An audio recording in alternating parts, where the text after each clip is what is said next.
시청자 여러분 안녕하셨습니까? 아투TV의 구필영 기자입니다. 오늘은 새 2026년을 앞두고 K방산이 어디까지 와 있는지, 그리고 정말로 우리 K방산이 내년에 글로벌 탑4, 글로벌 4대 방산 강국으로 진입할 수 있을는지에 대해서 아주 깊이 살펴보는 시간으로 마련해 봤습니다.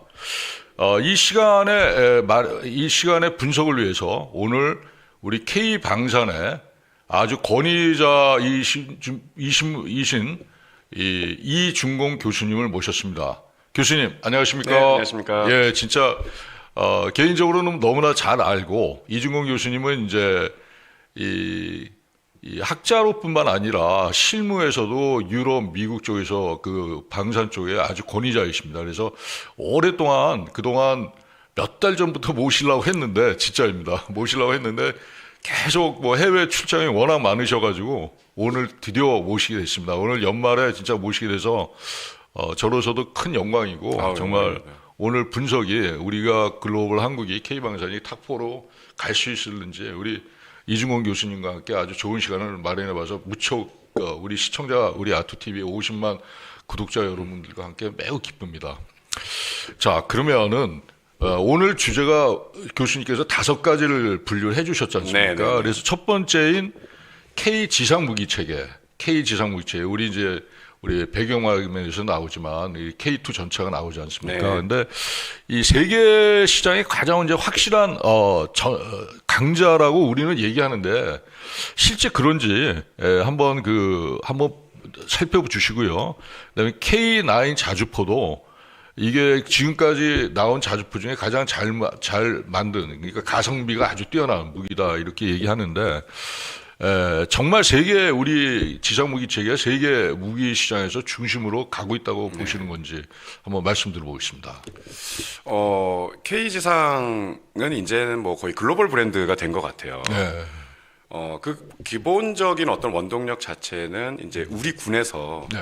아주 잘 쓰고 있고, 우리 군의 어떤 환경에 맞게 오랫동안 이제 운용되고 있다는 게 가장 큰 장점이죠. 네, 그렇죠. 근데 그 시기가 러우 전쟁 이후에 어떤 그 급한 소요를 채워주기 위해서는 정말 우리나라의 어떤 지상무기 체계가 딱 적합했었던 어떤 좋은 기회였다고 보고 있습니다. 그게 이제 폴란드였죠. 네.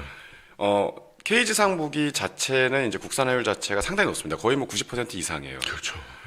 K9이나 K2 같은 경우는요, 거의 지금 해외에서 도입한 장비가 거의 없을 정도로 네. 다 국내에서 개발되고 국내 생태계가 굉장히 안정적이고, 그러다 보니까 K9 같은 경우는 이미 이제 혹자들은 이제 K9을 예전에는 이제 자동차로 알고 있다가 네. 이제는 오히려 K9 자주포가 더 유명해진 약간 네. 이런 브랜드가 됐습니다. 네.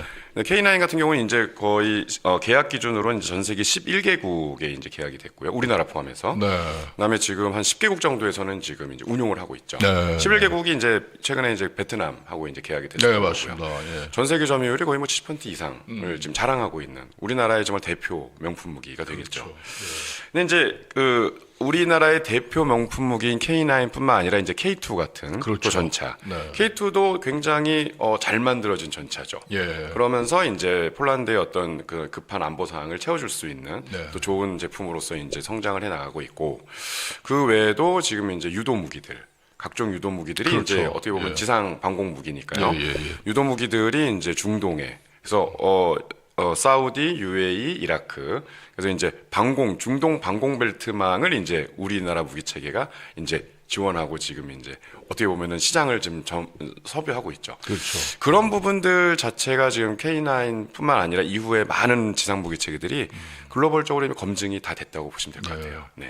교수님 말씀으로는 이제 우리 K 지상 방산 무기들, 그러니까 K9이나 K2 그 흑표 전차 같은 경우 이제 여러 가지 세계적인 기준에 맞추고 있다고 이렇게 그렇죠. 말씀하셨잖아요. 그리고 폴란드에 수출한 거는 진짜 대단한 일 같아요. 그럼요. 네. 물론 이제 러우 전쟁이라고 하는 그쪽으로는 불행이지만 우리한테는 굉장히 호기였는데. 네. 그러니까 지금 말씀하신 건 결국 가격, 성능, 납기 이 세 가지가 다 충족이 되셨다는 얘기 아닙니까? 그렇죠. 예. 일단은 전쟁 상황이었잖아요. 그렇죠. 그 당시에 우리가 이제 폴란드에 이제 어떻게 보면은 이제 4대 무기가 수출됐는데요. 4종 세트 무기가. 그렇죠. 2022년도입니다. 그게. 예. 그 당시에 가장 급하게 전 세계에서 바로 구할 수 있는 무기 체계가 우리나라밖에 없었던 거죠. 그렇죠. 맞습니다. 예. 근데 만약에 우리가 그런 준비가 안 돼 있었다면은 우린 그런 기회도 놓쳤을 거죠. 근데 우리는 준비가 돼 있었던 준비가 돼 거고 있었죠. 예. 어떻게 보면 폴란드도 우리가 없었으면 지금 이런 상황을 맞이하지 못했을 거죠. 그렇죠. 그래서 폴란드 입장에서도 자기들도 좋은 어떤 안보 대책이 됐었을 거고 예. 그거를 기반으로 지금 자기네 자국의 기술도 좀 성장해 나가고 있는 거죠. 그래서 우리는 그동안 준비됐던 어떤 무기 체계의 이제 어떤 강국이었다라는 게 이제 보여주고 있는 거고요. 그 이후에도 이제 뭐 아까 말씀드린 중동 지역의 어떤 유도 무기나 이런 부분들 이제 방공 체계들이 계속 성장해 나가고 있고 워낙 폴란드의 수출이 대규모로 있어다 보니까 이제 그 외의 지역들 동남아라든지 이제 중남미라든지 이쪽도 약간은 이제 가려졌었는데 이제 점차 그쪽의 시장도 지금 넓혀 나가고 있는. 그래서 폴란드가 굉장히 우리에게는 큰 어떤 도전이었고 그렇죠. 지금 그거를 기반으로 모멘텀이 생겨서 우리가 계속 지금 성장해 나가고 있는 그런 과정이라고 이해하시면 될 것 같습니다. 예, 아주 좋은 포인트였는데요. 그러니까 폴란드 같은 경우는 이제 워낙 급한 상황이었고, 그리고 폴란드 갖고 있는 소비에트 옛날 소비에트 그렇죠. 디자인의 T 계열의 전차를 이제 우크라이나에 공급해줘야 됐고, 맞죠. 그거를 메울 수 있는 그 제조사는 결국 현대로테 우리나라뿐이 없었기 때문에 네. 그런 면이 잘 맞아 들어간 거예요, 그렇죠? 여러 가지가 굉장히 복합적으로 작용이 잘 됐다고 그렇죠. 해요. 성능도 뛰어났고 가격도 물론 그럼요. 좋았고 네. 반값이 빠르게. 레오파드에 네, 비하면 네.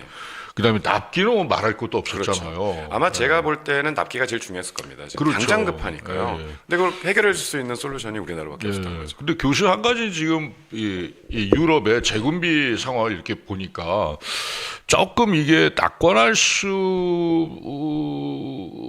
없을 것 같은 느낌이 드는 게 독일이나 프랑스의 재군비, 그다음에 유로 펀드를 통한 유럽 내 그 어떤 그 방산 펀드가 무려 2,500조 이상 우리 돈으로 그렇죠. 2,500조이나 1,500억 유로 이상을 지금 유럽 내에서 생산하는 70% 그러니까 국산화 유럽 내에서 생산을 그러면은 그 펀딩을 해주고 아주 뭐 공짜나 물론 아니죠. 네, 그래서 네, 네. 그 장기 저리로 했는데 폴란드도 상당히 많이 받고 있고 그게 이제 폴란드 오르카 잠수함 계획에서도 그렇죠. 폴란드가 그 상당히 베네피트를 본 거 아닙니까? 네, 네, 그래서 우리가 좀 물론 이제 독일의 그 티센크룹도 네, 결국 TKMS. 물 먹고 네, 네. 우리도 이제 물 먹었지만 스웨덴이 됐지만 어쨌든 간에 유럽산으로 다시 돌아가려고 하는 속성이 있단 말이에요. 맞습니다. 네. 그 교수님은 그러면 차후에 내년에는 우리는 사실 치고 올라가야 되는 진짜 굉장히 중요한 애인데 그렇죠. 네. 유럽이 그렇게 자국산을만 고집한다면 과연 우리 그리고 레오파드도 A7 레오파드 2 A7에서 지금 A8이 지금 시운전 되고 있단 그렇죠. 말이에요. 네, 네, 그러니까 120mm에서 130mm로 업건이 되고 실제로 슬로바키아나 이쪽에서 지금 계약이 있다 그러더라고요. 네, 그러면은 네, 네. 우리 K2 지금 PL 버전이 이제 폴란드에서 내년부터 이제 생산되는 걸로 이제 우리 알고 있지 않습니까? 네, 그럼 네. 과연 120mm 갖고 우리가 레오파드 2A8을 경쟁할 수 있는 건지 아니면 우리가 계속 이 성장세를 이어갈 수 그게 좀 걱정이긴 합니다. 일단 유럽 전체적인 상황은 지금 이렇습니다. 예, 이제 예. 2022년도에 아까 얘기 드린 폴란드의 예. 어떤 대규모 예. 계약이 일어났죠. 예, 예. 폴란드가 한국을 선택했고요. 예, 예, 예. 유럽 사람들한테도 굉장히 큰 충격이었을 거예요. 그렇지만 자기들이 대안이 없었던 거죠. 네, 맞습니다. 그래서 그거에 대해서는 뭐 이견 자체는 없습니다. 예. 그렇지만 그 이후에 지금 유럽에서 벌어지고 있는 일들이 바이 유러피안 정책이라고 한마디로 표현할 수 있는데 네. 유럽에서도 2024년도에 최초로 네. 유럽 방위 사업 전략 문서를 발표합니다. 거기에 이제 그 대전제 안에서 움직이는 것들이 네. 이제 EU 영내에 있는 무기 체계를 많이 구매라는 거죠. 결국은요. 네, 네, 네. 그리고 자기네가 봤을 때는 그동안의 방위 사업 생태계가 상당히 많이 무너져 있었다는 거예요. 네, 맞습니다. 왜냐하면 아시다시피 유럽이 네. 2차 세계대전 이후에 큰 전쟁의 어떤 이런 변화들이 없었죠. 뭐 중동이라든지 뭐 아프리카라든지 그렇죠. 뭐 사소한 어떤 이런 좀 교전이나 네. 어떤 이런 테러들의 네. 위협들은 있었지만 대규모의 전쟁은 처음인 거죠. 없었죠. 예, 어떻게 보면은 80년 동안 그런 게 아무것도 없었던 거예요. 예. 러시아라는 어떻게 보면은 잠재적인 적국이 있었지만 예. 설마 이런 게 있었겠죠. 그 콜드워 기간이 너무 오래 갔었죠. 예. 그리고 초기에 아시다시피 러시아와 우크라이나의 전쟁은 그들 간의 전쟁이라고 생각을 했어요. 그렇죠. 그리고 금방 끝날 줄 알았죠. 그렇죠. 사실은. 그다음에 예. 서유럽에서 볼 때는 뭐 예. 자기들끼리 하다가 끝내겠구나라고 네, 했는데 보니까 아닌 거죠. 우크라이나도 네이토도 아니고, 아니고, 예, 네. 멤버십도 그렇죠. 아니고. 그러다 예. 보니까 이제 자기네 쪽을 보니까 방위사업 생태계가 많이 무너져 있고 이걸 다시 살려야겠구나. 예. 그런 어떤 분위기가 조성이 됐고요. 예. 또 최근에도 일이지만 러시아 드론이라든지 예. 러시아 비행기들이 가끔 이제 유럽 상공으로 날아와요. 예. 그러다 보니까 EU 차원에서도 이거는 약간 경각심이 지금 굉장히 부각되고 있는 그렇습니다. 상태고 최근에 이제 EU 집행위원장께서도 EU 전체 차원의 레터를 보내서 지금 유럽이 위험하다. 네. 러시아에 대응해야 된다는 어떤 분위기가 지금 강조되고 있습니다. 그러다 보니 그럼 우리 방위 산업은 우리가 지켜야겠네라고 지금 다시 뭉쳐지고 있는 거죠. 네. 그래서 단계적인 어떤 접근도 하고 있고요. 그다음에 이제 트럼프가 이제 들어오면서 네. 나토의 이제 국방비 인상을 증액을 요구를 하죠. 그래서 결국은 이제 5% GDP의 5%로 합의를 했습니다. 2035년까지 단계적으로 3.5%는 이제 직접 무기를 이제 사는 비용 네. 쉽게 말하면 네. 1.5%는 관련된 방위 사업이라든지 네트워크라든지 이런 인프라 구성. 인프라 구축. 그래서 5%를 합의를 했습니다. 일단은. 그러면 뭐냐면은 결국은 돈은 유럽 경제가 지금 굉장히 어려워요. 유럽도 생각보다 저출산 때문에 힘들어하고 프랑스라든지 프랑스 지금 국가 채무가 굉장히 늘어나고 있지 않습니까? 독일도 마찬가지예요. 깨졌더라고요. 그럼에도 예, 불구하고 예, 예. 국방비는 계속 늘어날 수밖에 없는 상황이죠. 그렇죠. 그러다 보니까 프랑스는 자국은 언제나 프랑스는 아시다시피 유럽에서 헤게모니를 자기네가 쥐려고 하죠. 어떤 유럽의 큰형 역할을 하려고 한단 말입니다. 그리고 독일은 이번 기회에 자기네가 방산의 대국을 다시 꿈꿀 수 있는 어떤 도약의 길로 지금 보고 있어요. 맞습니다. 그래서 독일도 그렇고 프랑스도 그렇고 영국도 그렇고 각국에서 서로 막 선제적으로 어떤 방위 사업 전략을 발표를 하고 있습니다. 네.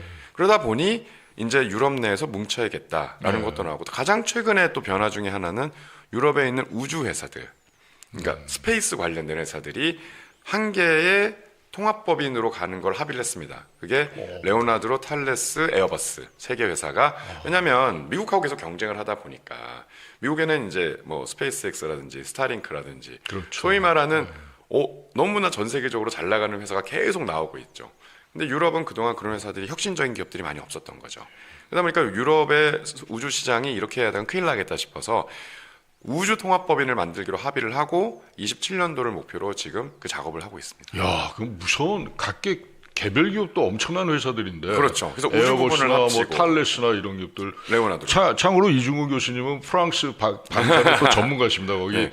기업에서 실제로 지금. 네, 뭐 제가 이제 유럽 네. 얘기를 가끔 이제 강의도 하고 유럽 상황, 네. 유럽에 제가 자주 가기도 하지만 네, 네.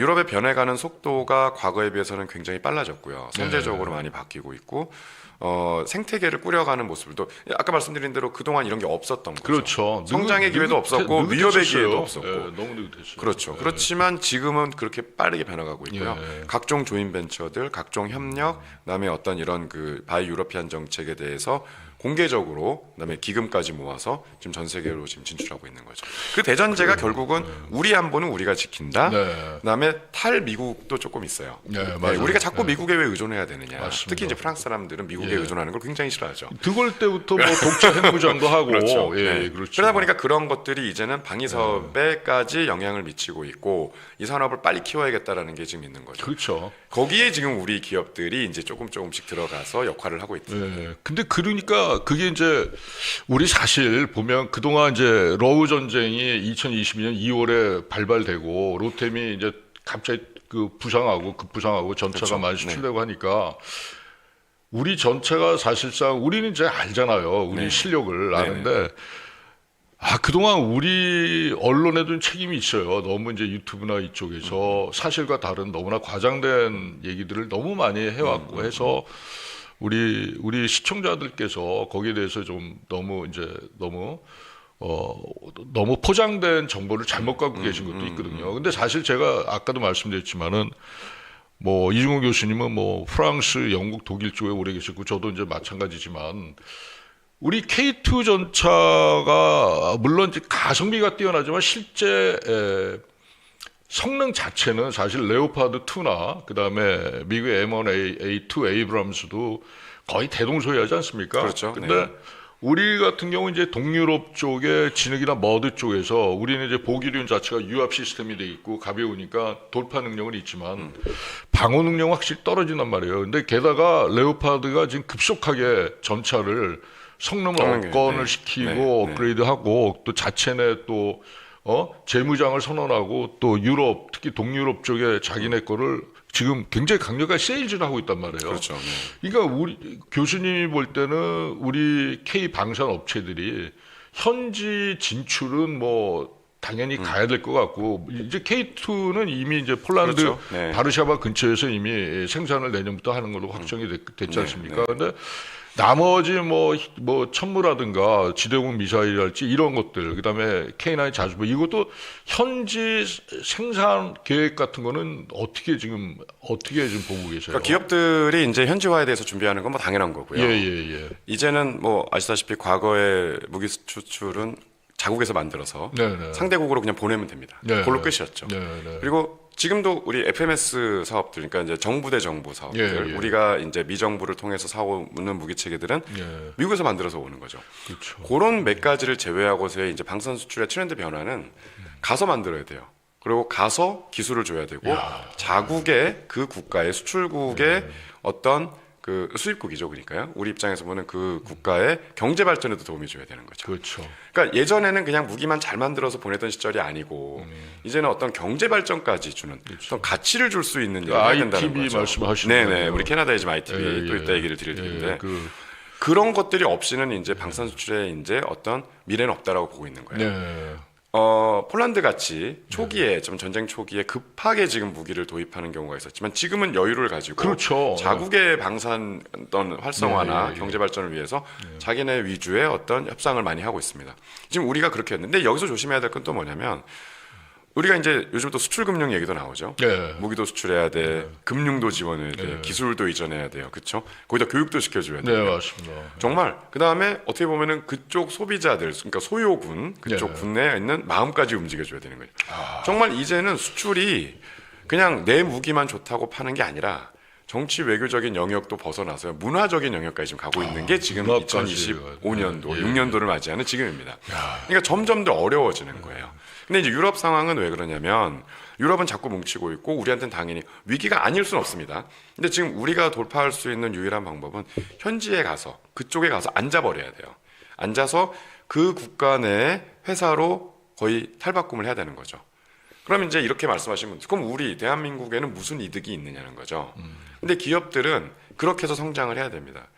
미국을 진출하든 유럽을 진출하든 어디를 진출하든 그 국가가 원하는 어떤 소요 그다음에 그 요구도를 맞추려면요 그 국가 경제 발전에 이바지를 해줘야 돼요. 철저히 경쟁 논리로 갈 수밖에 없다. 그렇죠. 네. 그 말씀이신 거 아닙니까? 말씀하신 대로 제품은 다 비슷비슷할 수도 있고 조금 차이가 날 수도 있고요. 네. 여러 가지 상황이 달라져요. 그러니까 우리 무기 체계가 나쁘고 좋다는 문제가 아니라요. 그렇죠. 해당 국가가 원하는 거를 맞춰주는 거예요. 그거는 무기 체계뿐만 아니라 경제적인 것까지. 그러니까 이제 교수님 말씀 그거 알아요. 그 장비뿐만 아니라 국가 패키지로 그렇죠. 그러니까 인더스트리 테크놀로지 베네피트 그러니까 산업 경제 측면에서 그 혜택을 줘야만 이제 수출이 가능하다는 네, 얘기예요. 그러니까 네. 현지화 그 생산의 현지화는 뭐 피할 수 없는 거고. 맞습니다. 네. 근데 그때 거기서 문제가 뭐냐면 우리 지금 뒤에 보시는 이 제품들을 보면 이게 부품이 수만 개가 들어가는데 우리 같은 경우 K2 롯데 창원공야에서 그 생태계가 조성이 돼 있는데 그렇죠. 네. 도대체 얼마나 많은 우리 그 협력 업체들이 그 현지화 같이 나가야 되는지 그것도 고민이란 말이에요. 맞습니다. 그게 네. 가령 근데 자동차 같은 경우는 이제 제가 현대차, 기아차 양사를 근무했는데 보면 KMMS, 키아 모터 매니팩처링 슬로바키아나 그다음에 HMMC, 현다이 모터 매니팩처링 체크 이런 데 보면 모비스라든가 위아라든가 협력 업체들이 한 80개, 100개가 같이 나가요. 그렇죠. 같이 나가야죠. 네. 한 1년 안정을 시킨다고요. 근데 이런 군수물자 같은 경우는 그러한 동일하게 그런 식으로 가기가 이게 상당히 않죠. 어려울 거예요. 그렇죠. 그게. 그 워낙 자동차 쪽은 뭐 규모도 워낙 크고요. 네, 맞습니다. 또 당연히 그렇게 해야 거기 되는 뭐 거고. 수십만 대씩 나오니까. 그렇죠. 1, 2차 벤더들이 같이 움직여야 되는 맞습니다. 거고요. 예. 근데 이제 어떤 무기 체계는 어떤 국가의 안보하고도 관련이 돼 있고 그렇죠. 우리 생태계도 지켜야 되고 예, 또 맞습니다. 그런 정도의 규모는 안 나오죠. 자동차 정도의 규모는 안 나오는데 분명히 고객 국가에서 원하는 게 있어요. 그거를 최대한 우리 중소기업들하고 연계성 있게 좀 가야 될 부분이 있습니다. 그래서 저는 가끔 중소기업분들한테 이런 얘기를 드려요. 자기하고 체급 맞는 어떤 회사들이 분명히 동유럽에도 있고요, 서유럽에도 있어요. 그런 회사들하고의 협력도 찾아볼 필요가 있습니다. 그러니까 우리나라 중소기업들이 이제 어떻게 보면은 이제 대기업 이제 어떤 그 틀 안에서 생태계 안에서만 움직일 수가 있지만 수출은 본인들이 본인의 체급에 맞는 기업들을 찾아다니면서 그런 서플라이 체인을 연결하는 어떤 독자적인 수출 행보도 좀 필요하다고 네, 생각해요. 아주 중요한 포인트를 말씀하신 것 그래서 같아요. 왜냐하면 너무나 또 예를 들어서 현대자동차나 이런 데는 워낙 규모가 크니까 따라만 가도 어떻게 보면은 어떤 영업이익이라든지 기회가 맞습니다. 발굴이 될 수 있지만 방사는 그런 게 아니기 때문에 나하고 체급이 맞는 회사를 좀 찾아야 된다. 그 분명히 그런 소요들이 많아요 유럽에. 그리고 유럽에 생각보다 도산하는 회사들도 되게 많고요. 이걸 이어가지 못하는 기업들도 많습니다. 그 부분을 좀 찾는 거를 좀 우리 정부 차원에서도 좀 지원을 해주시고 그런 정보에 대한 그다음에 어떤 컨설팅이라든지 이런 부분들이 저는 중견 중소기업들이 굉장히 필요한 게 아닌가 생각이 듭니다. 지금 이 교수님하고 이준공 교수님하고 대담 나누는 포인트 중에 하나가 유럽 현지화 전략에 대해서 지금 말씀드리고 있거든요.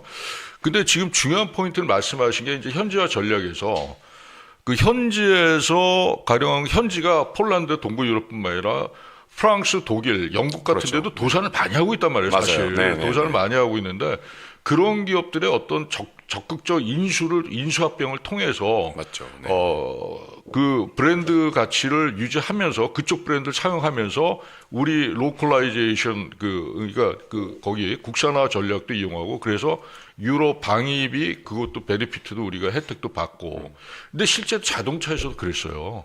그러니까 제가 아는 중소기업 중에 와이어링 하네스라고 자동차에 그 케이블이 엄청 들어가잖아요. 특히 요즘 전자화가 많이 되는데 그 케이블 같은 경우는 폭스바겐이나 BMW나 메르세데스 벤츠랑 다 똑같아요. 그렇죠. 차이가 별로 없어요. 근데 우리께 현대기아차 케이블 그 서플라이어 그 공급 업체들이 퀄리티가 굉장히 높거든요. 5스타 클래스거든요, 이미.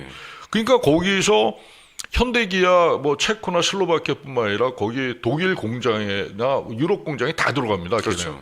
그러니까 매출이 국내보다 오히려 더 높아진 중소기업들이 있거든요.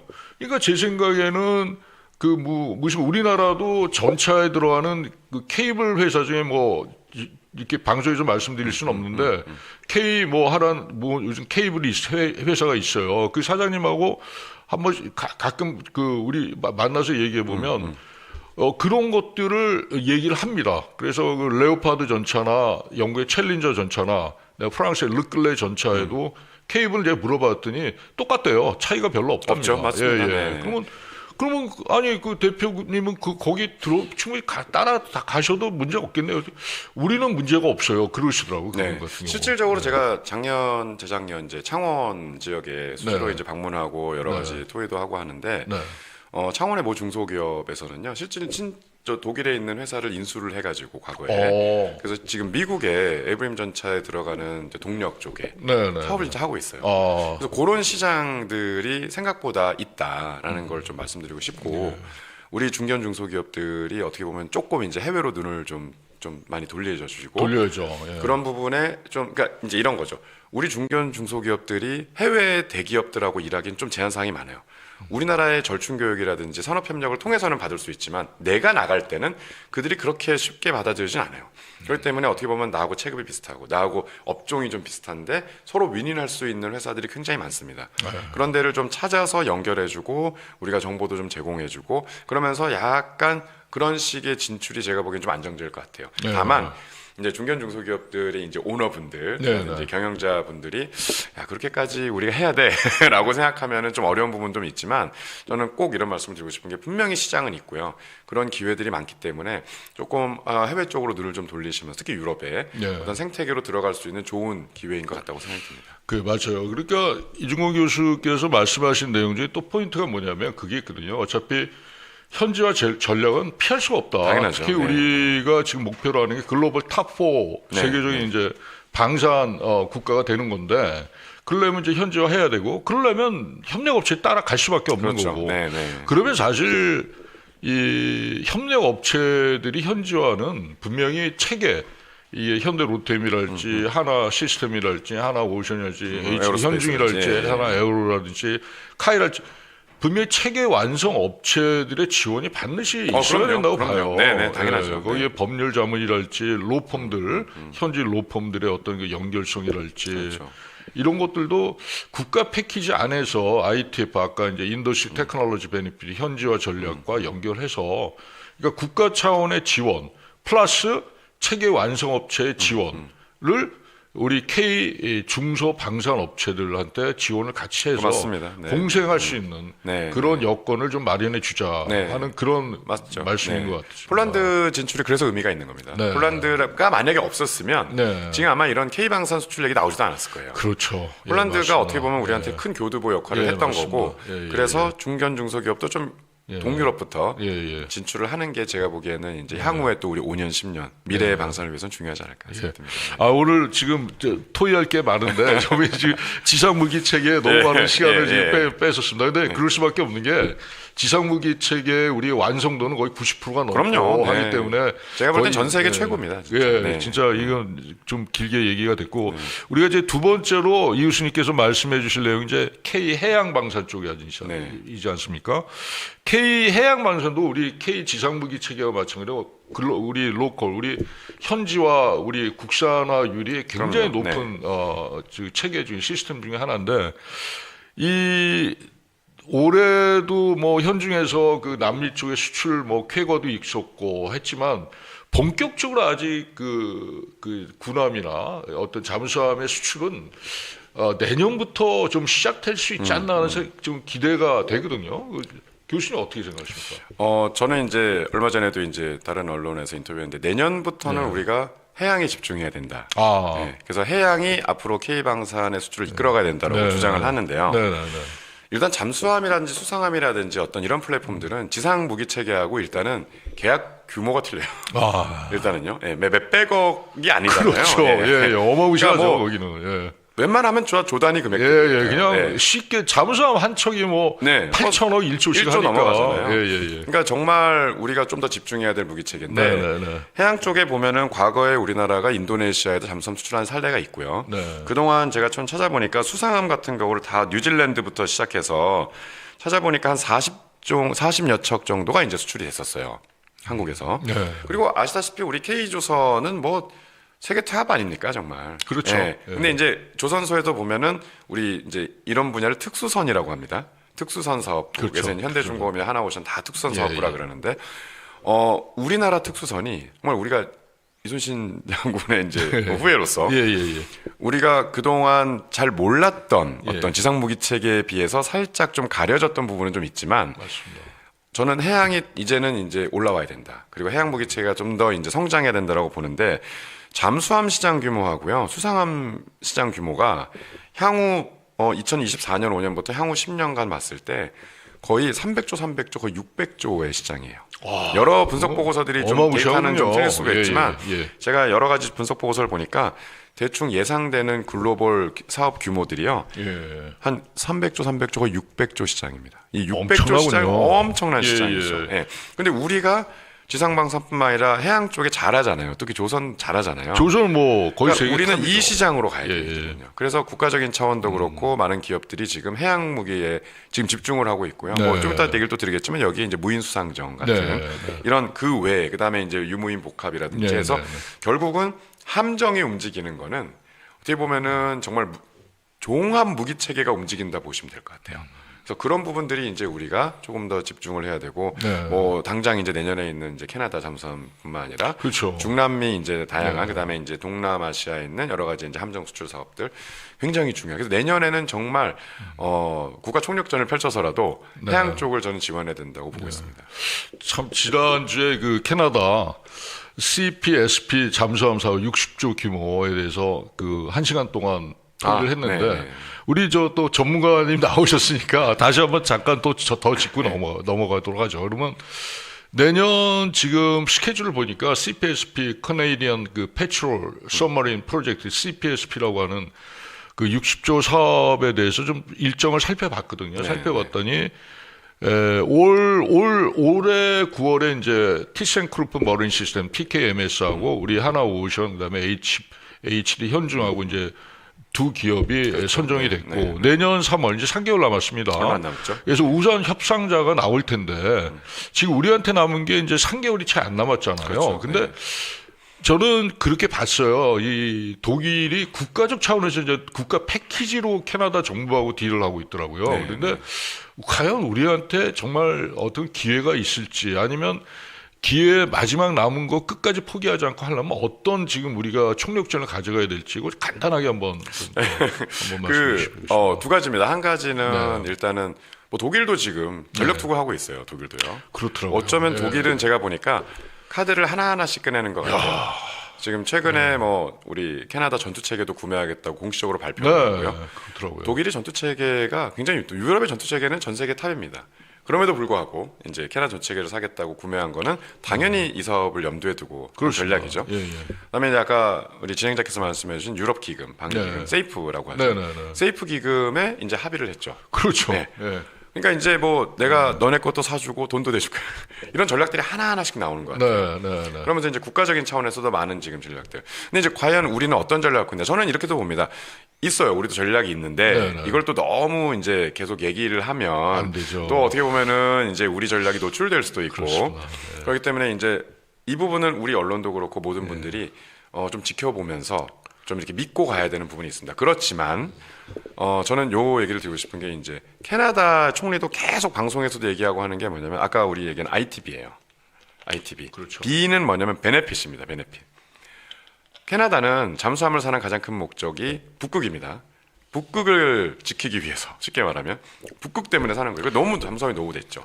그렇지만 이것뿐만 아니라 이번 기회를 통해서 마찬가지 유럽하고도 마찬가지 자기 국의 어떤 자국의 생태계 그다음에 경제적인 이익 꼭 방산뿐만 아니라 다른 쪽에 경제적인 이익과 혜택을 찾으려고 하는 게 가장 큰 목적입니다. 그들이 원하는 ITB가 뭔지를 우리가 계속 발굴해 줘야 돼요. 국가적인 차원에서 발굴해야 되고요. 방산뿐만 아니라 지금 우리 한화나 현중이라든지 정말 우리나라의 최고의 대기업들 아닙니까? 줄 카드들이 많죠.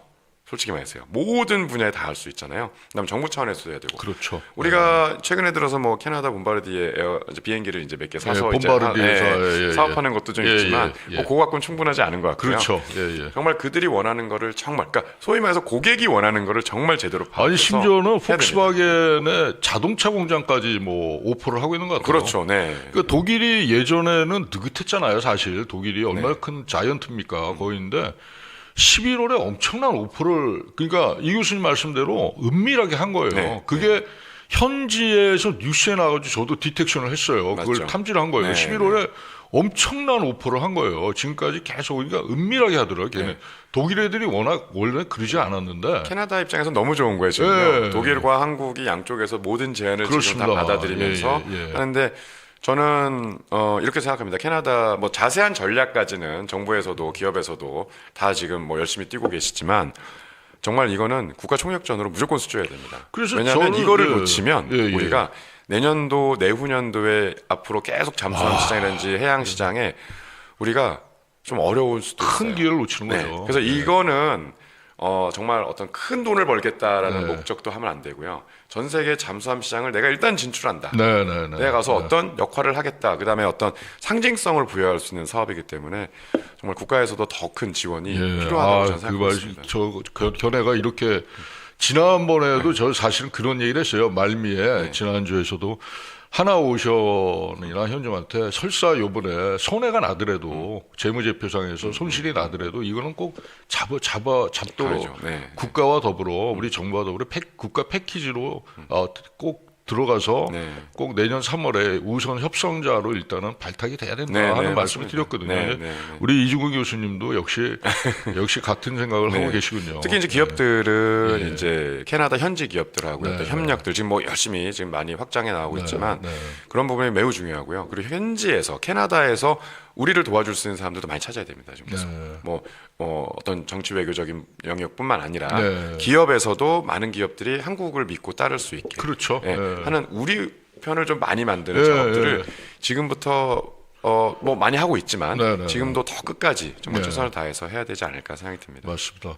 특히 우리 해양 방산도 우리 지상무기 체계와 같이 글로벌 지금 뭐 현존 같은 게 세계 탑 원이 아닙니까? 그렇죠. 네, 하나 네, 오션도 네, 뭐 네, 진짜 엄청난 회사인데 네, 네, 네. 반드시 내년에 꼭 기회를 잡아서 이제 계속 뻗어 나가야 될 것 같아요. 캐나다 사업이 수주되면은 네. 그 이후에 모든 국가들 잠수함이 필요로 하는 모든 국가들은요 굉장히 네. 우리한테 좋은 케이스가 될 거예요. 그걸 뭐 말도 이거는 못할 겁니다. 그리고 그거 우리나라 되게. 디젤 잠수함 현재 예, 예. 우리 이제 장쓰리 배치 2급 예, 예, 잠수함은요 예, 예. 전 세계 탑입니다. 그리고 아까 세이프 말씀하셨잖아요. 유럽 네. 그 네이토, 네, 네, 네. 유럽 EU죠. 네, 네, 유로피언 네. 유니언, 네. 유럽 국가들의 그 세이프 그 국가 방위 그 예산 지원 대출 프로그램입니다. 예, 쉽게 대출 말하면. 프로그램이 장기절인데 일본한테도 오퍼를 했대요. 일본 니네 세이프 플랜으로 들어와라. 그리고 그 얘기는 그게 오늘 오전 어저께 밤 뉴스거든요. 그러면 네이토도 한국을 그렇게 계속 몇 년 전부터 네이토 쪽으로 같이 들어와서 하자 이렇게 얘기를 했었잖아요. 그렇죠. 네. 우리도 이제 얘기는 할 수 있죠. 지금 제가 알기로 우리 인텔리전스 쪽의 정보 쪽 G2 쪽에서 지금 에스토니아인가 그쪽 나가서 네, 같이 이제 협의를 하고 있다 저도 이렇게 그렇게 알고 얘기를 있습니다. 네. 알고 있는데 얘기해도 되는 거 아닙니까? 네. 그런데 그러면 우리도 나토에 어느 정도 발은 담근 상태 아닙니까? 그렇죠. 네. 그리고 우리도 일본과 같이 네이토 쪽에서 우리의 세이프를 제의할 수도 있겠네요. 그럼 상황을 좀 지켜봐야 될 것 같아요. 네. 일단은요. 이게 우리는 이제 우리만의 이제 국방 예산을 갖고 움직이고 있는데 네네.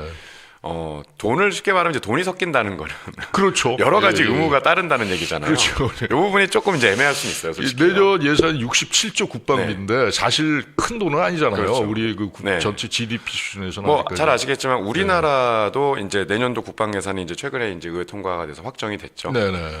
거기에는 이제 방위력 개선비라는 게 있고 전력 운영비라는 게 있습니다. 그렇습니다. 예. 우리나라 방위력 개선비에서도 이제 해외에서 무기를 갖고 사오는 네, 비용들이 네, 있죠. 네. 아까 예, 예. 말씀드린 FMS 포함해서. 예. 우리나라는 무기체계 구매할 때 어디 가서 돈 안 빌리죠. 그렇죠. 우리나라는 우리 예산 갖고 다 하죠. 그러니까 우리는 누구한테 손 내밀어서 돈 빌려달라고 하진 않아요. 근데 이제 나토에서 이제 과연 한국하고 이제 요거를 섞을 거냐, 그러니까 우리는 그걸 또 받아들여야 되느냐, 요 부분은 좀 더 고민과 검토가 필요한 부분입니다. 그거 좋고 나쁨의 문제가 아니라요. 돈이 섞이면 이게 여러 가지 복잡한 문제들이 생기니까. 근데 만약에 우리가 유럽에 생산 기지를 간다 그러면 제의를 받도록 우리가 오히려 유도해야 되는 거 아닌가 하는 생각이 좀 들더라고요. 생산 기지를 아침에. 만든다는 거는 유럽 회사를 만든다는 의미로 보셔야 되고요. 예. 기업들이 투자를 해서 만들 수도 있고요. 예. 뭐 그쪽 현지에서 이제 어떻게 보면은 자금 지원을 해줘서 만들 수도 있고. 예, 뭐 그거는 맞습니다. 이제 형태의 문제이지만. 예. 현지 기업을 만든다는 거는 유럽 회사를 만든다고 보시면 됩니다. 대부분의 글로벌 방산 회사들은 뭐 프랑스라든지 영국이라든지 뭐 독일이라든지 자국의 본사를 두고 있지만 결국은 마켓 자체는 글로벌 마켓이잖아요. 그렇습니다. 전 세계를 다 그래서 예, 전 세계에 공장을 지어놓고 거기 인력들을 채용해서 그쪽에 이제 법에 맞게 예. 이제 제품을 생산하고 이렇게 하고 있는 거기 때문에 우리도 그 룰을 따라가야 되는 거예요. 네. 우리가 방산 수출하면서 과거에는 아까도 얘기 드렸지만 창원용에서 만들어서 뭐 사천에서 만들어서 네. 보내면 끝이었는데 네. 이제는 우리도 이제 해외 선진 방산 기업처럼 그들의 어떤 생태계, 그들의 서플라이 체인을 어떻게 활용할 거냐, 어떻게 구축할 거냐가 우리가 안 해본 영역이라서 맞습니다. 이 부분이 이제 앞으로 계속 이제 화두가 될 거라고 보고 있습니다.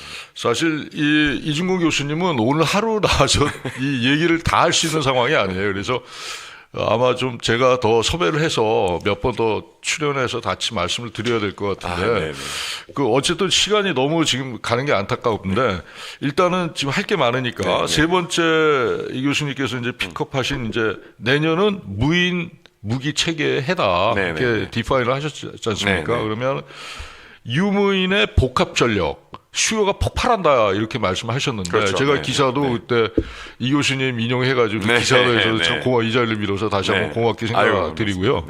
여기에 대해서 한번 좀 더 말씀을 나눠야 될 것 같아요. 그러니까 방산 이번에 러우 전쟁에서도 봤지만 전차가 진짜 그 양쪽 합쳐서 7,000대, 8,000대 가까이 뽀개졌대요. 파괴됐는데 그 7,000, 8,000대 전차가 깨진 거였는데 거기에 70% 이상이 드론에 의해서 파괴됐다고 그렇죠. 합니다. 네. 대전차 로켓보다는 오히려 드론에 의해서 훨씬 더 많이 파괴됐다고 그렇죠. 하거든요. 네, 네. 그래서 우리 안기백 국방장관도 드론의 전략화를 강력하게 지금 추진하고 있다고 하는데, 과연 우리는 어떤 식으로 이게 그 유무인 복합 체계를 가져가야 되는지, 그리고 사천의 카이도 뭐 몇 번 갔다 오신 걸로 제가 네, 알고 네, 있거든요. 네, 네. 그래서 그 KF-21도 유무인 복합을 대비해서 지금 성능을 계속 소프트웨어까지 개선하고 있는 걸로 알고 있는데, 그거에 관해서 간략하게 좀 더 말씀 주시죠. 두 가지만 먼저 한번 좀 말씀드리고 싶은 게, 자, 무인으로 가는 거는 대세입니다. 이제는 그렇게 갈 수밖에 없어요. 뭐 병력 네. 감축, 뭐 네. 저출산, 뭐 이거 당연한 얘기고요. 네네. 무인으로 가는 건 되는데, 무인 체계가 보면은 무인 기가 있죠. 네. 그다음에 무인 지상 차량이 있죠. 네. 바다에는 무인 수상 정이 있고요. 네, 네. 다 무인으로 운영됩니다.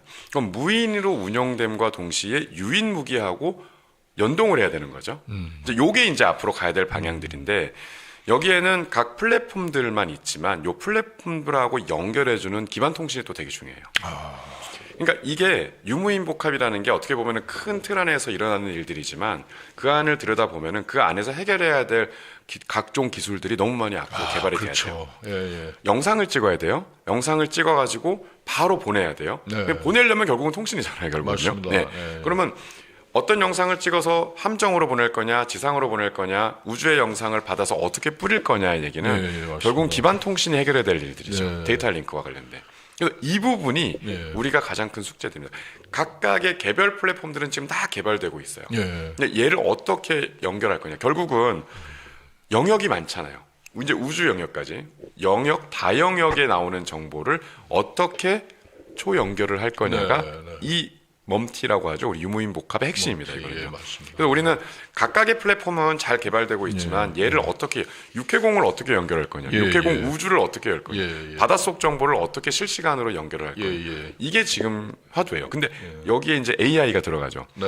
AI는 이제 기본입니다. AI가 이제 새롭진 않아요. 이제 AI는 그냥 뭐 그냥 아주 기본 중에 당연히 기본입니다. 기본 베이직으로 들어가는. 예. 그냥 무조건 소프트웨어로 들어가는 예, 거거든요. 예, 예. 그 소프트웨어가 담긴 플랫폼, AI가 담긴 플랫폼과 AI가 안 담긴 플랫폼, 네. 얘네들을 어떻게 연동할 거냐. 이게 결국은 핵심. 결국은. 그래서 저는 거기에 지금 교수님 잘 말씀해 주신 게, 제가 이렇게 취재를 해보니까 두 가지가 지금 생각이 나거든요. 한 가지는 러우 전쟁에서 이제 일론 머스크의 스페이스 X가 네, 네. 찍어서 팔란티어라고 하는 인공지능을 활용한 소프트웨어 회사가 그렇죠. 네. 그걸 영상을 받아서 인공지능으로 분석을 해서 우크라이나 정보부에 넘겨주면 우크라이나 정보부가, 그러니까 정보 자체뿐만 아니라 무슨 무기 체계를 써서 어디까지 공격하라까지 지시를 하더라고요. 그렇죠. 보니까 네, 네, 네. 저번에 이제 제가 이거는 말씀드려도 돼요. 왜냐하면 저번에도 제가 말씀드리고 공개를 했기 때문에 국정원에서 이제 초대를 해가지고 팔란티어 사람들 해가지고 거기를 제가 이제 들어가서 청취했고 이제 말씀드려도 되는데,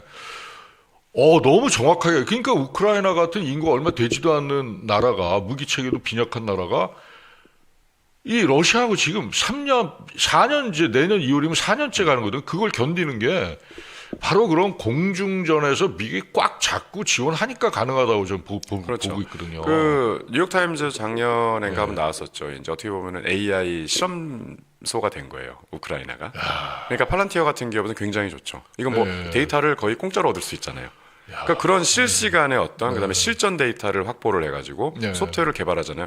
이건 뭐 전 세계에서 이런 데이터가 없겠죠. 근데 교수님, 우리나라가 제가 보기에는 또 한 가지가 이제 그 일론 머스크의 스페이스 X하고 팔란티어라고 하는 인공지능 활용한 소프트웨어 회사하고, 근데 두 번째는 뭐냐면 우리나라도 보니까 저번에 이제 방산 뭐 여기까지 보니까 하나 시스템이나 우리나라 에어로스페이스나 우리나라에서도 보니까 드론은 저궤도 위성 갖고 활용을 하더라고요.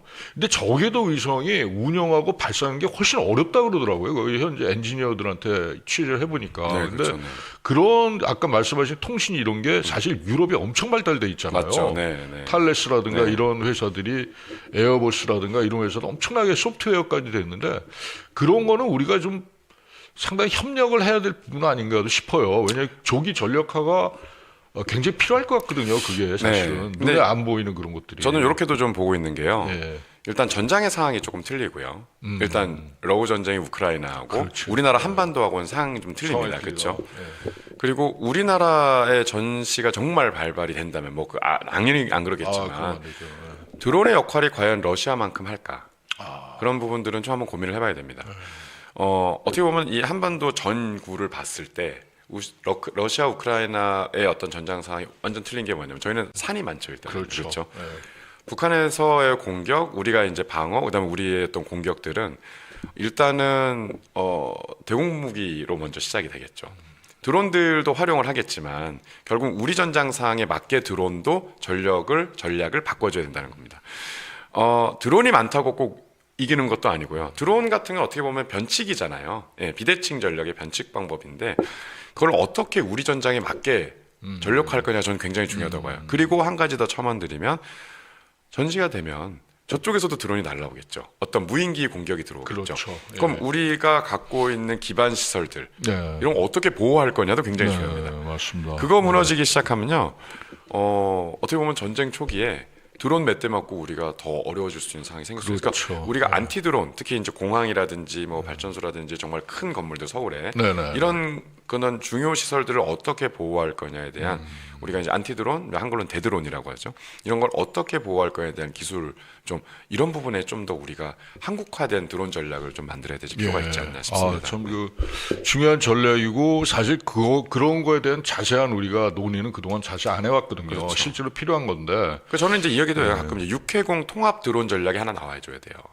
지금 이런 게 없어요. 그러니까 해군은 해군대로, 공군은 공군대로, 육군은 육군대로 가고 있는데 육해공 어떻게 통합, 그러니까 대한민국의 통합 그 군 전체 드론 전력, 무인기 전력, 통합 전략이 있어야 이걸 갖고 이제 각 군이 어떻게 수행을 할 거냐가 좀 나와야 되지 않을까라는 이제 개인적인 생각을 하고 있습니다. 이 교수님 진짜 어저께 사실은 뭐 되겠지만은 합참의장님하고 어제 합참의장하고 어제 간담회를 했어요. 몇몇 기자들하고 해가지고 그 간담회를 했는데 상당히 뭐 짧지 않은 시간 간담회를 했거든요. 근데 그 이분이 신임 합참의장 이분이 공군 출신이란 말이에요. 공군 포스터인데 이분이 이제 에어랜드 배틀이라든가 공지 합동 전술 전략이랄지 실제 F-16 전투기 파이터를 오래 하신 분이에요. 자기가 청주비행장에 오래 근무를 하셨고 그래서 실제 파이터 출신이고 그래서 전투 체계에 대해서 굉장히 공감을 많이 하시고 실제 전력화, 그러니까 통합 전력화에 대한 관심이 많으시더라고요. 굉장히 중요한 부분입니다.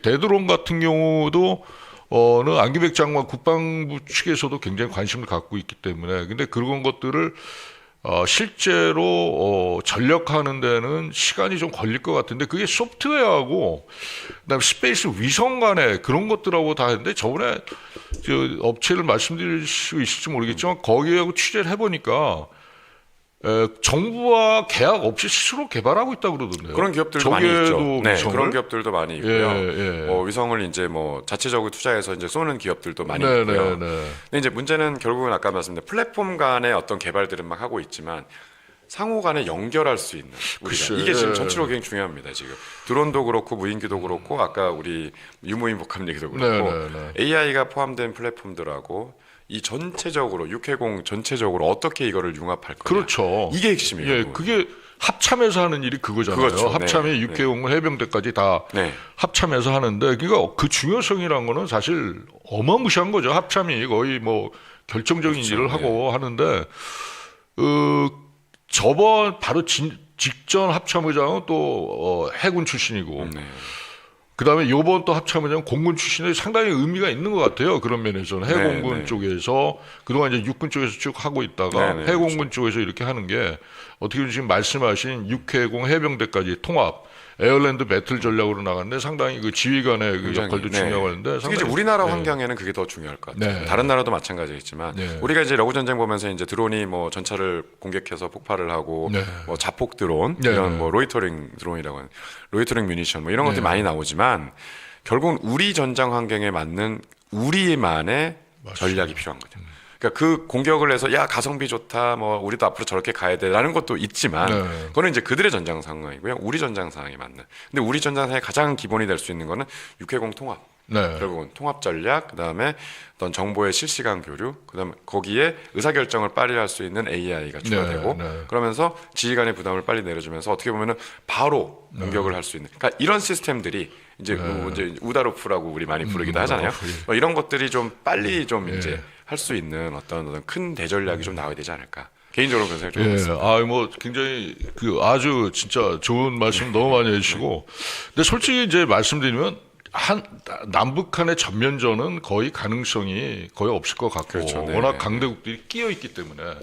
근데 진짜 정말 무서운 거는 국지전 같아요. 그러니까 제한적인, 그러니까 DMZ라든가 아니면 서해 5개 도시에 대한 김정일 때 포격도 했지만은 그게 더 대담하게 드론으로 공격을 들어온다든가 이런 거에 대한 대처가 지금 말씀하신 것처럼 우리 합참에서 육해공 특히 해병대가 거기 나가 있지 않습니까? 네, 네. 거기서 어떤 무기체 통합 시스템에서 효과적인 즉각 대응이 필요한 거거든요. 그런 것들. 그거 반드시 지금 대응해야 되는데 어제는 사실 그 말씀을 질문을 못 드렸어요. 그러니까 뭐 아시지만 우리나라가 이제 네. 어떤 다층 네. 다층 방공 체계가 잘 갖춰져 있고요. 네, 네. 또 계속 이제 고도화해가고 그렇죠. 있지만 삼축 체계도 있고 네. 한데. 그렇지만 이제 결국은 나중에 이제 아직도 어려운 부분이 이제 저고도로 날라오는 드론들은 아직도 어렵죠. 그거 어렵죠.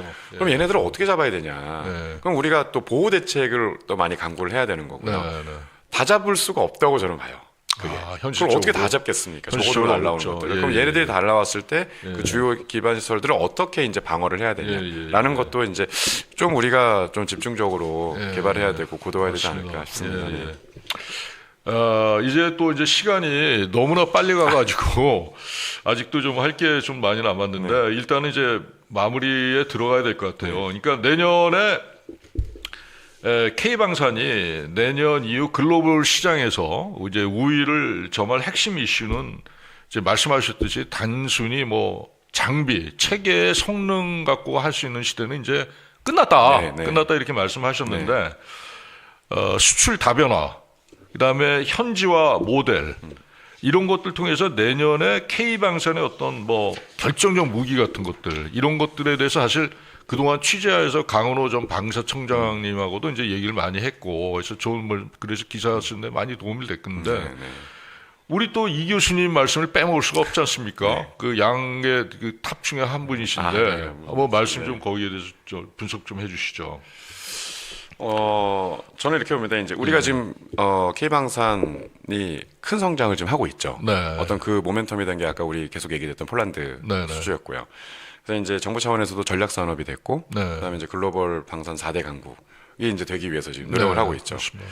근데 이제 데이터를 보면 네. 이제 시프리라 그러죠. 이제 스톡홀름 국제 평화연구소에서 네, 네. 이제 매해마다 이제 발행하는 데이터가 있습니다. 그 데이터 이제 5년 단위의 데이터인데요. 사이프리 스웨덴 데이터. 예, 예.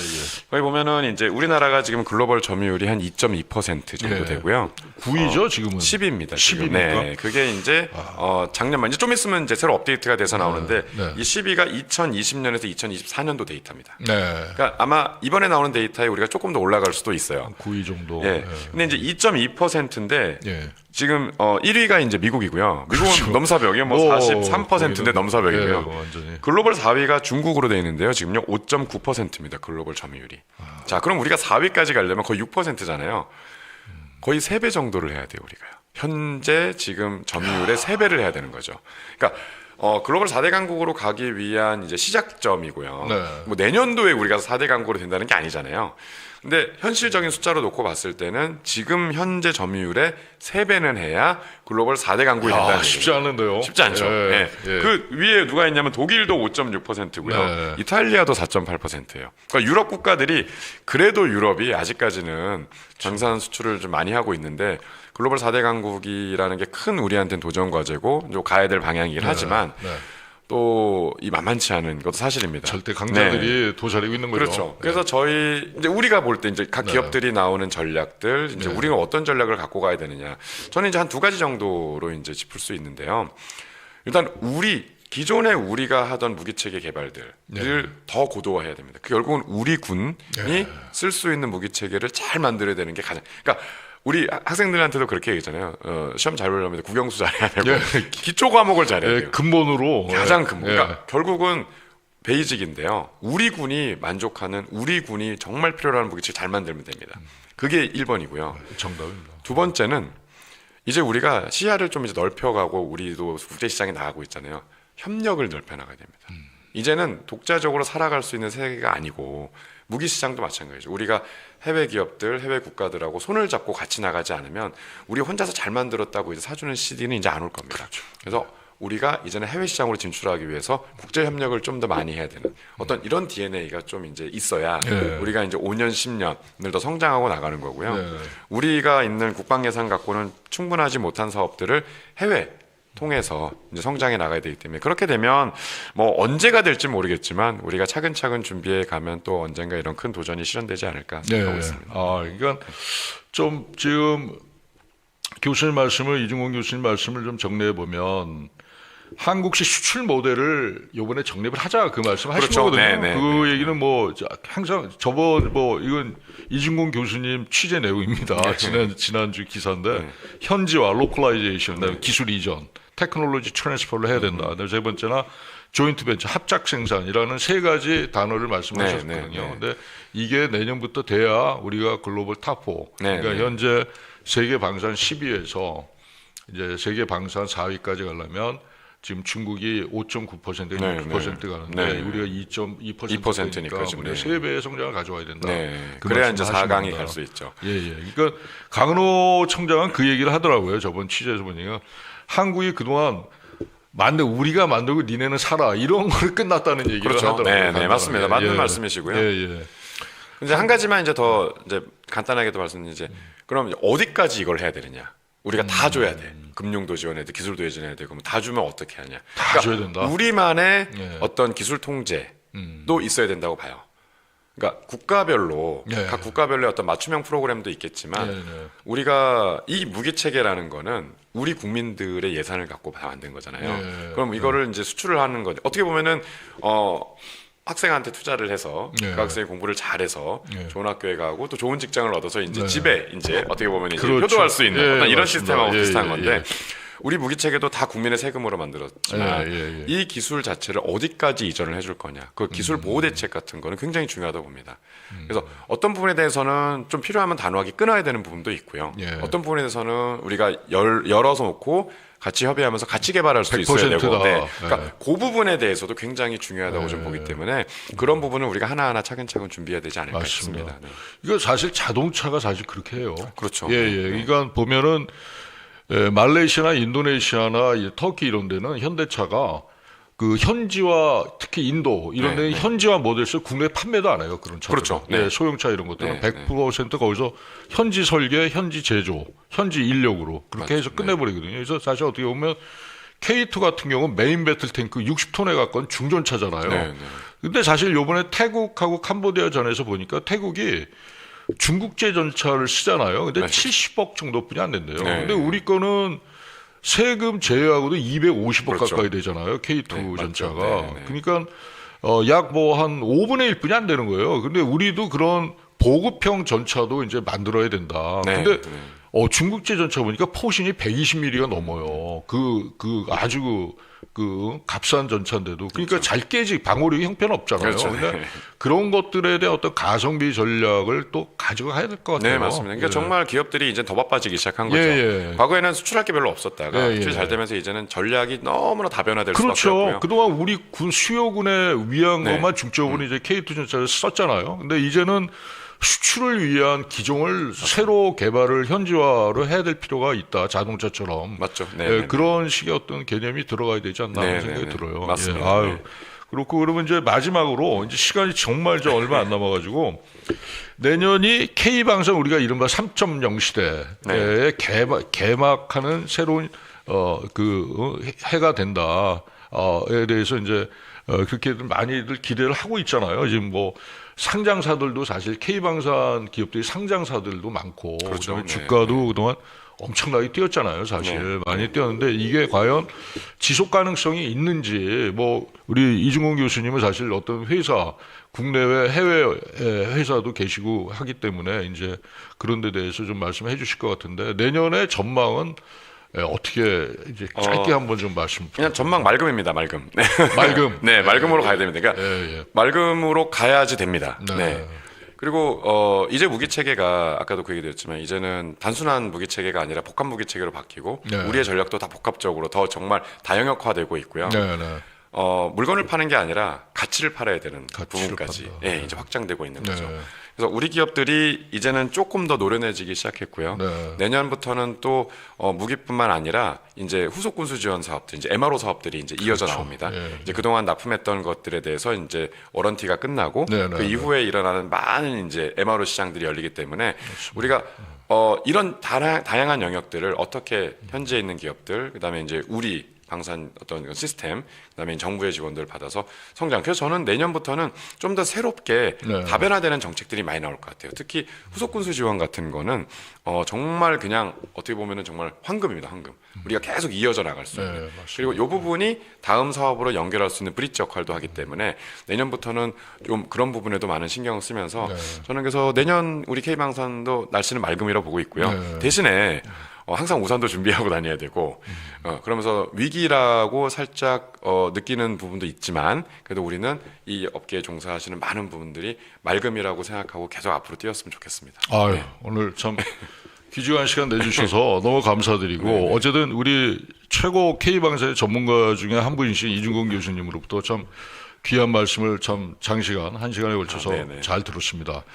어쨌든 결론은 우리 시청자분들께도 참 어떻게 보면 기분 좋은 얘기가 되는데 맑음이라고 지금 분석을 해주셨고 내년도에도 그렇지만 항상 우산도 준비해야 된다. 네, 네. 각 기업들뿐만 아니라 특히 국가, 우리 정부의 어떤 역할도 굉장히 중요하다. 특히 내년에 3월에 CPSP 카나다 잠수함 60조 사업은 반드시 돼야 된다 하는 그런 말씀도 하셨고 그 반드시 되기 위한 나머지 시간을 어떻게 우리가 활용을 해서 우선 협상자 계획에 성공할 수 있도록 하는 그런 여러 가지 제안도 많이 주셔서 너무나 감사드립니다.